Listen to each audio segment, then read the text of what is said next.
Olá pessoal, seja bem-vindo, seja bem-vinda ao curso Uma Concepção Espiritual da Formação Humana, análise da obra de Adrian Van Kahn. Essa é a aula de número 11, baseada no capítulo 9 do volume 1, o qual tem por título Formação Especificamente Humana. A referência deste capítulo é esta aqui, ou seja, as páginas 93 a 102 do volume 1, que tem por título Formative Spirituality, como nós já sabemos por meio dos encontros anteriores. Vamos, portanto, aos aspectos principais desse capítulo, que é um capítulo resumido. Esse capítulo, a bem dizer, não traz maiores novidades em relação ao que ele já apresentou, apenas ele tenta detalhar melhor a relação entre as dimensões que ele já apresentou, de certo modo, e duas das quais, inclusive a vital e a funcional, ele já detalhou, mas ele ainda não detalhou muito bem as outras duas dimensões.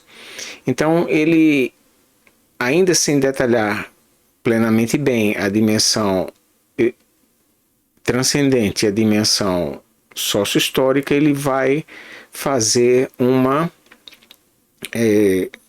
explicação de como essas dimensões se interrelacionam no processo da vida humana. Ou seja, de como uma pessoa vive, de como o mundo dela se estrutura e se desenvolve ao longo da vida que ela vai viver. Então, eu creio que ele talvez utilize essa estratégia de ainda não detalhar plenamente a dimensão transcendente e a dimensão socio-histórica, porque talvez ele queira enfatizar primeiramente o caráter de interrelacionamento dessas dimensões para poder depois ficar mais fácil, talvez, explicar o que é próprio de cada uma. Porque, como sabemos, essa separação, né, essa distinção entre vitalidade, funcionalidade, socio-historicidade e espiritualidade é uma dimensão, é uma separação, melhor dizendo, assim, uma distinção conceitual. Serve para nós pensarmos, né, para nós refletirmos sobre a vida. Mas a rigor, na nossa vida, nós vivemos essas dimensões de forma articulada. Elas não se separam assim como os conceitos normalmente apontam. Né? É porque a nossa forma de pensar, a nossa mente, faz essas distinções. Mas isso não significa que o âmbito exatamente da realidade seja distinto desse modo. Né? Isso se aplica não só a esse assunto aqui, mas a qualquer outro tema da realidade humana. Né?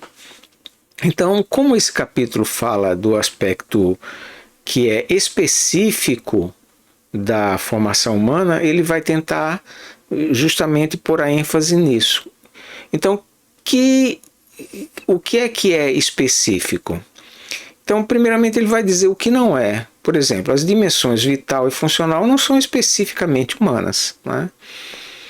Não precisa de grande esforço para a gente pensar isso. Né? A vitalidade, né? Ou seja, aquilo que estrutura o que é a vida, né? Os seus impulsos, as suas formas de permanecer em seu ser pela própria natureza cósmica que constitui esses seres, né?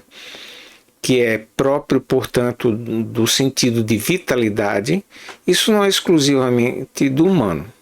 Então a gente vê isso nas plantas, vê isso nos animais, né? Todos eles são constitutivos, né? Eles são tem como um aspecto constituinte de si essa dimensão vital. Mesmo a dimensão funcional, a gente aí, embora seja já uma dimensão mais especializada do que a dimensão vital, mas a gente também consegue visualizar isso em alguns animais superiores na escala da evolução, né? Então, por exemplo, os nossos queridos pets, né, os nossos cachorrinhos, os nossos gatos, eles são capazes de desenvolver uma determinada funcionalidade, né? Então eles vivem conosco, eles têm a dimensão de terem sido domesticados porque eles foram em algum grau capazes de absorver esses aspectos que são próprios do mundo que nós configuramos no mundo humano, não é? Então os pets eles são capazes, por exemplo, de introjetar uma rotina, não é? E de se organizarem de acordo com tal rotina. Mesmo os animais que não são domesticados, eles também são capazes de estruturar uma determinada forma de coabitação entre eles que está longe de ser determinada exclusivamente pela natureza, né? É uma organização que eles estabelecem na interação com os seus semelhantes, né? Então, tudo isso são, digamos assim, características da dimensão vital e da dimensão funcional, né? Então, por isso é que ele chama o espírito humano possivelmente de dimensão transcendente, porque é uma dimensão que vai além dos aspectos mais limitados do que caracteriza, né, os aspectos vitais e funcionais, né? Então ele diz que a dimensão transcendente é a única especificamente humana, né, que vai, portanto, além dessas limitações e abre espaço para um sentido não determinado constitucionalmente, né, por tais dimensões, embora a gente já veja que a própria funcionalidade é alguma coisa que não é exatamente necessária, que não é necessariamente determinada por uma constituição da natureza, né? Mas ainda assim a funcionalidade, quando ela é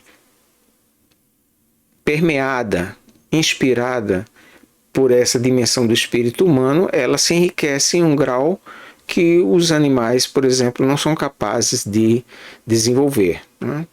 Então, essa dimensão do espírito humano, do espírito, é o que ele diz que é, de fato, o que é especificamente humano. E, portanto, esse capítulo vai tratar basicamente de como essa dimensão espiritual permeia e influencia as demais dimensões, configurando-as como propriamente humanas.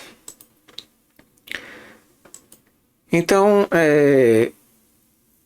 em que, por exemplo, podemos identificar, não é, essa influência, essa contextualização da espiritualidade nessas outras dimensões? Então, a dimensão funcional, por exemplo.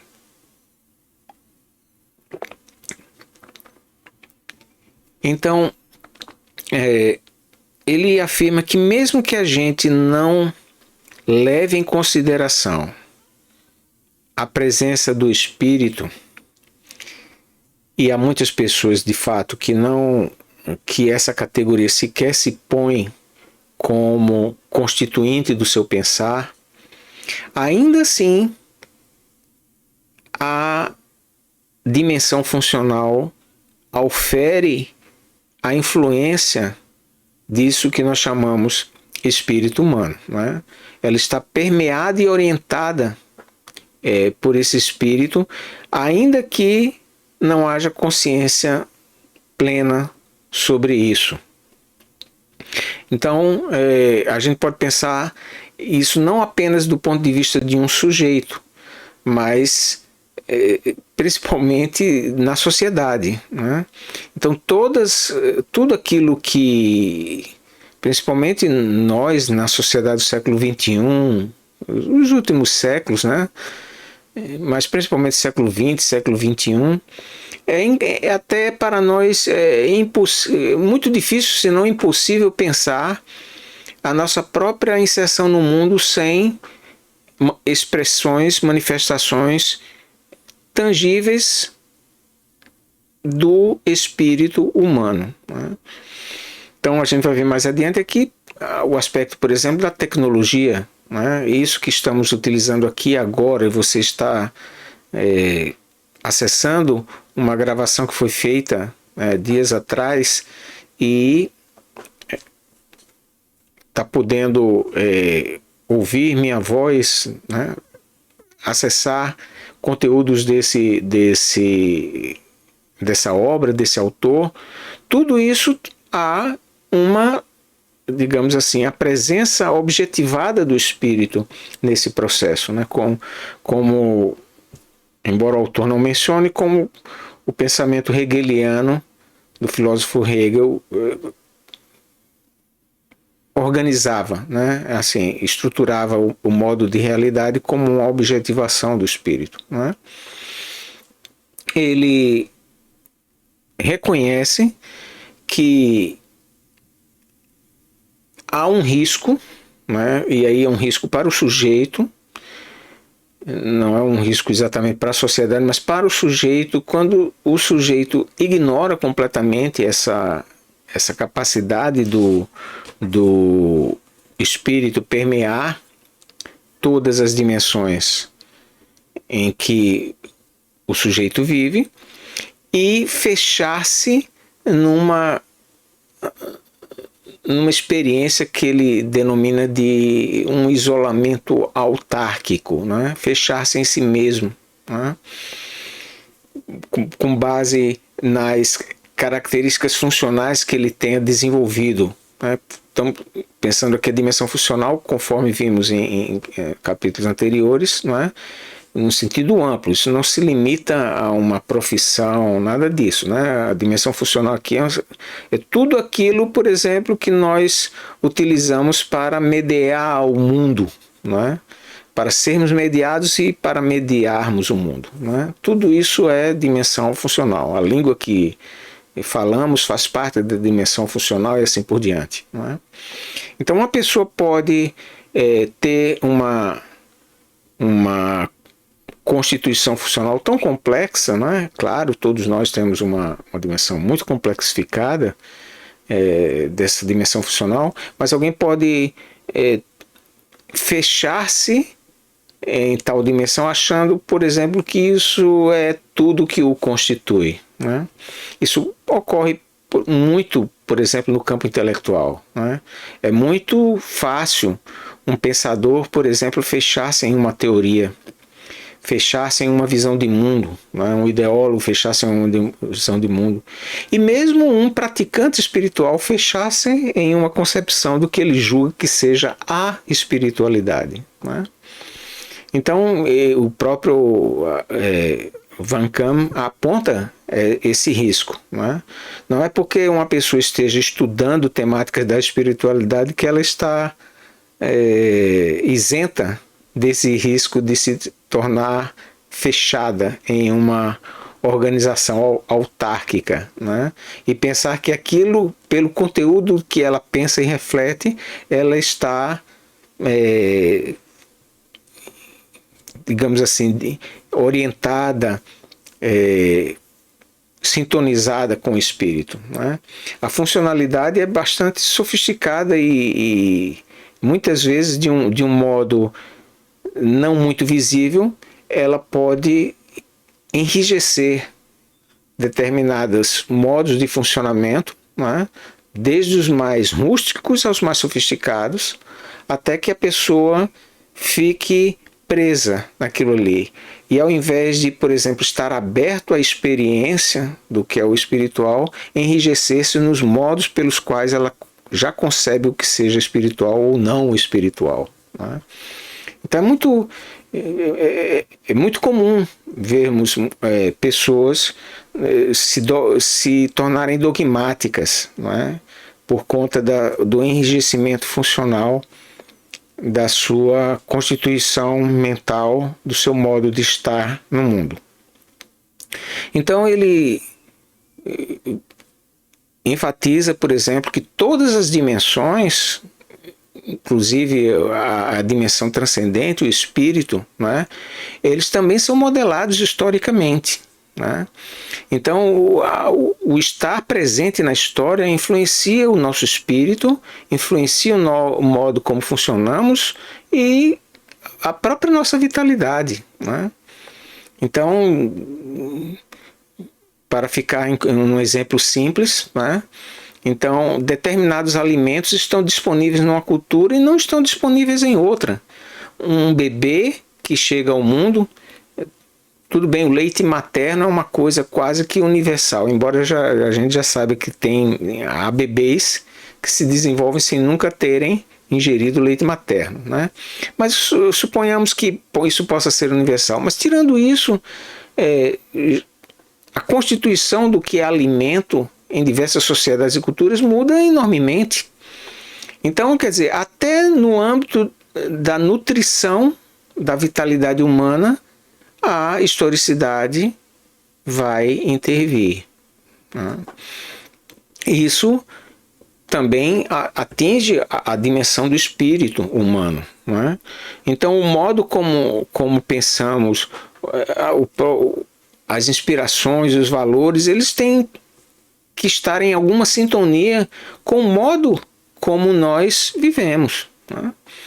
Então, se eu vou decidir fazer ou não fazer determinada coisa, claro, eu estou pensando aqui já numa pessoa adulta, numa pessoa que seja capaz de eleger para si algumas metas, isso depende em grande medida do contexto em que ela esteja vivendo e do contexto em que ela se forjou como ser humano. Né? Isso está amplamente influenciado pela dimensão da historicidade. Né? Então, justamente pelo fato de que a vida humana, do ponto de vista temporal, é muito curta para um sujeito, né, para um sujeito particular, né, e o acervo de coisas que o ser humano precisa vir a desenvolver é tão imenso, é que talvez por conta disso tenham surgido as tradições espirituais. Né? As tradições espirituais tentam disponibilizar para o sujeito aquilo que seria muito difícil que ele sozinho pudesse vir a desenvolver, senão impossível. Né? Então, é como se fosse um roteiro previamente elaborado que ajuda o ser humano a entrar em contato, familiarizar-se com compreensões do espírito humano que seria muito difícil ele sozinho vir a poder criar tal familiarização. Não é? É isso que ele chama, por exemplo, de uma interformação vertical, ou seja, porque todos nós, qualquer ser humano, está inserido numa história e numa sociedade. Não é? Como história, estamos todos, queiramos ou não, estejamos ou não conscientes disso, né? Estamos todos nós influenciados por aqueles que vieram antes de nós. O mundo não começa com nenhum de nós, né? Então nós já chegamos num mundo pré-constituído, temos uma história. E temos também uma sociedade, uma organização social, né?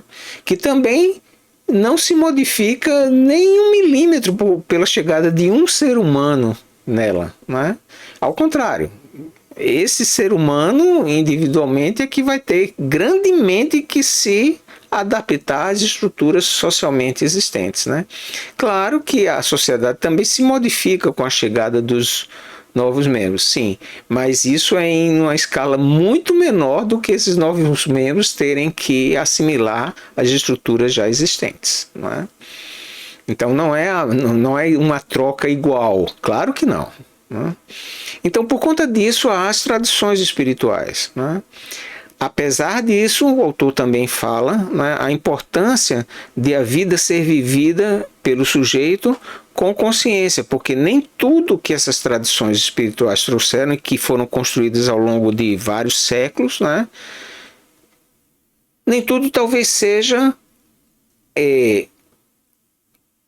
adequado, apropriado aos tempos atuais, mesmo porque algumas das sabedorias, dos elementos de sabedoria dessas tradições foram construídas em situações muito diferentes das situações por nós vividas, por nós pelas situações em que hoje estamos imersos, né? São situações completamente distintas. Claro que muitas coisas permanecem, nós continuamos sendo seres humanos, temos uma estrutura comum. O ser humano de 2000 anos atrás não é psicologicamente tão diferente do ser humano de agora, não é? Socialmente é bastante diferente, não é? Mas psicologicamente não.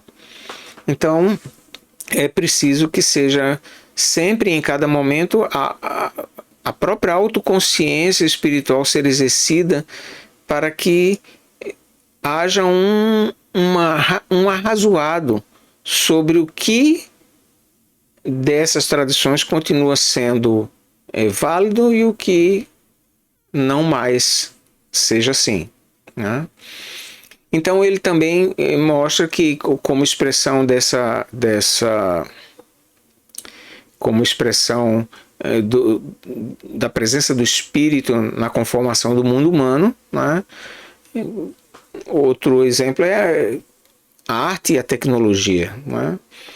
Então tem algumas pessoas, né, que fazem conheço algumas pessoas que fazem assim uma separação entre a tecnologia e o espírito humano, né? Ou a espiritualidade, como se fossem coisas distintas. Essa visão é muito ingênua ou superficial, não é? A tecnologia, no sentido estrito, é espiritual, porque é um produto do espírito, não é? Então, quer dizer, sem o espírito humano não haveria as diversas tecnologias, né? E elas surgiram desde a mais rústica como forma de aprimorar ou de tornar menos difícil, em alguns sentidos, a vida humana, né? Então, claro que nem sempre houve pleno discernimento no uso dessas tecnologias, né? Então, muitas vezes essas tecnologias foram utilizadas por princípios vitais pouco espiritualizados, né?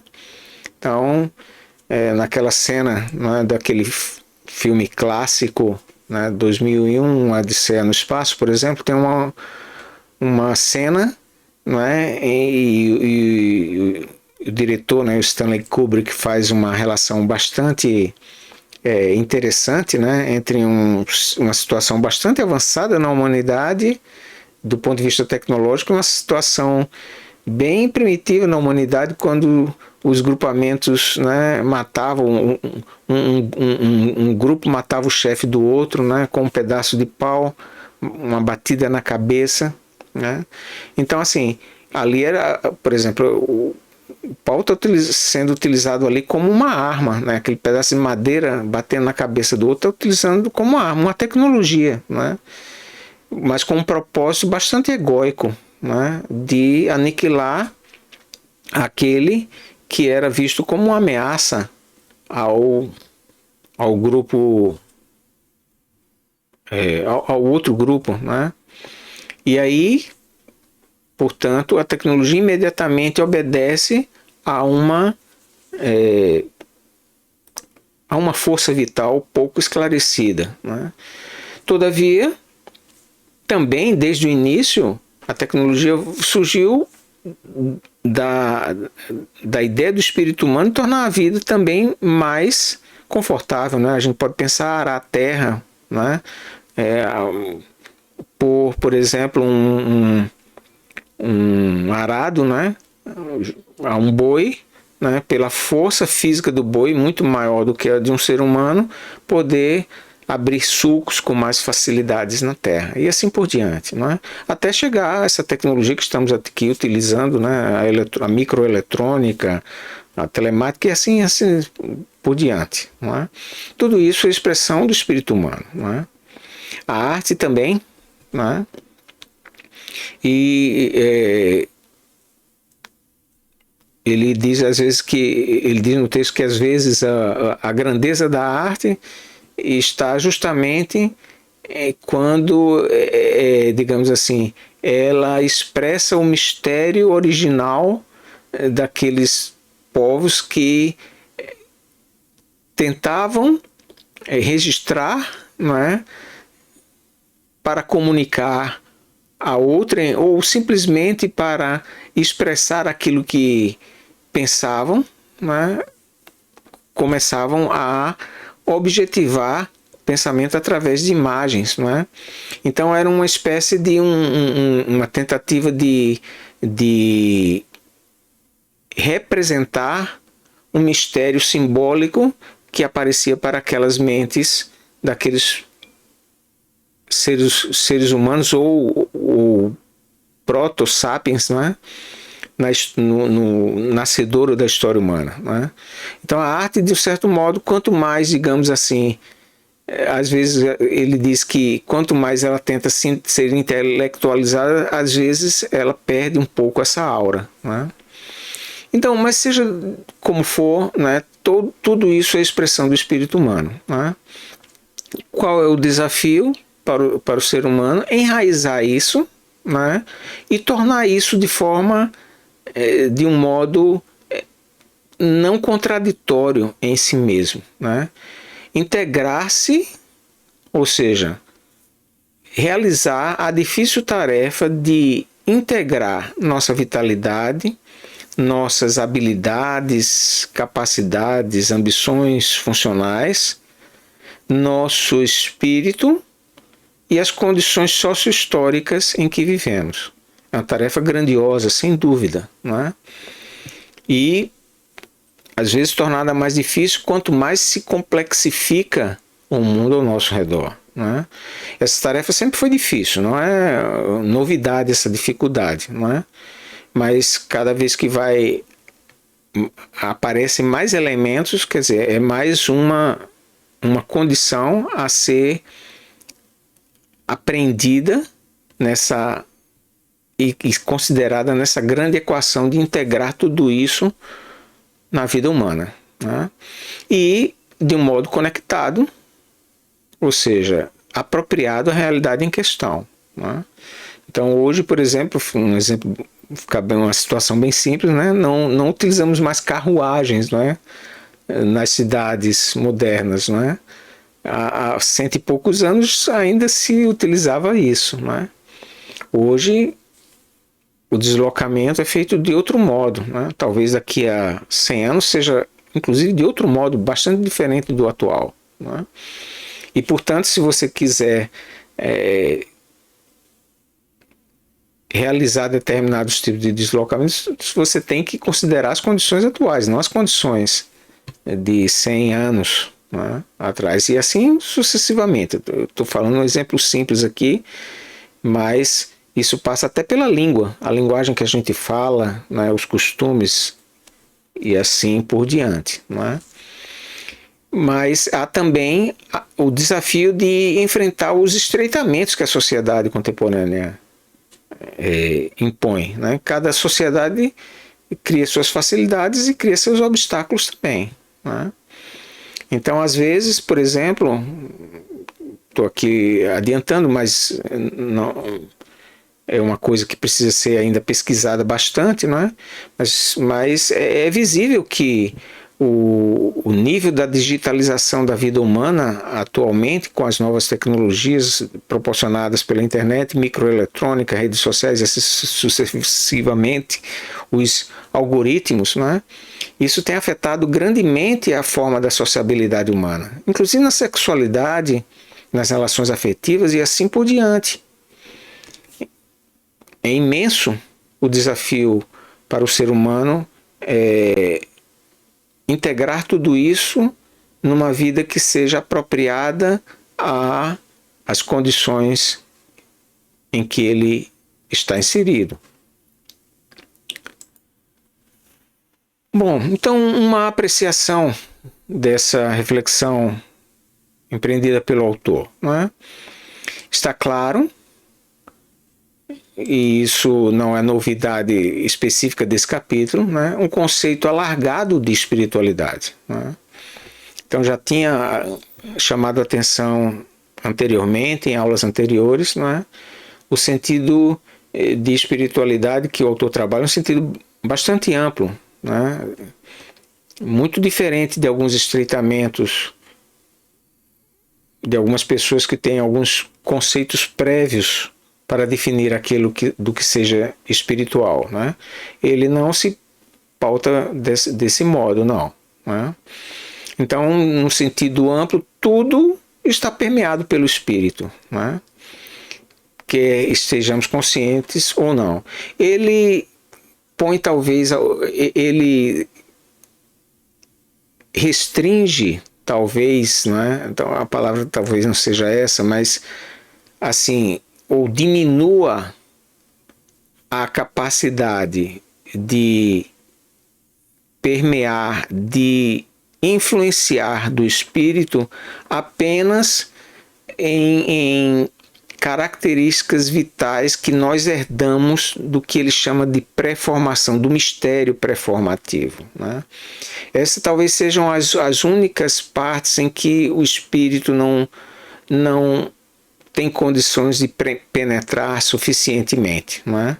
Porque todos nós surgimos já com uma determinada estrutura, né, prévia, que vem do que ele chama de mistério, né? De todas as forças, de todas as constituintes que entram em interação para que haja o surgimento de um ser humano no mundo, né? Claro que nós conhecemos uma parte desse processo por meio da divisão e multiplicação celular, né? Mas isso está muito longe de explicar tudo o que seja o ser humano, né? Há certamente doutrinas, né, nas tradições espirituais que também explicam um pouco mais isso, mas isso não é exatamente um saber aceito pela ciência, não é? Porque por conta de que ainda não foi possível ser posto nas condições de verificabilidade científicas